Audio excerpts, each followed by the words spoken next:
আজ আমার দেওরের রেজিস্ট্রি মানে আইনত বিয়ে, তাই আমরা সবাই মিলে যাচ্ছি সেই অনুষ্ঠানে। আর তার সাথেই ওদের দুজনকে নতুন জীবনের জন্য অনেক অনেক শুভেচ্ছা জানাই।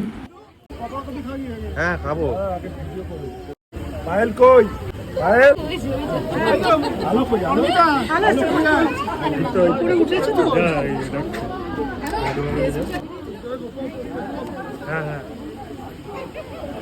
রাজদীপ ভট্টাচার্যকে স্বেচ্ছায় আমার আইনত স্বামী হিসেবে গ্রহণ করছি। Complete registry complete. মালা বদলটা কখন হবে? কনগ্রাচুলেশনস। থ্যাংক ইউ বাবাই।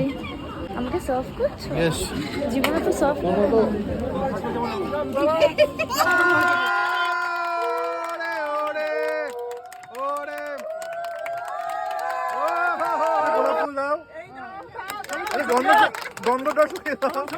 একসাথে কাটো। এই তো এবার কি ফাইনালি তোর বিয়েটা সম্পন্ন হলো। বড় মামা আমার ব্লগ দেখে, কেমন লাগে? রেগুলার দেখি আমরা সবাই দেখে বাড়ির সবাই চারজনে বসে রেগুলার কি পাপান রোজ রাত্রিবেলা খাওয়ার পর আর এটা বড় আমি চালাই।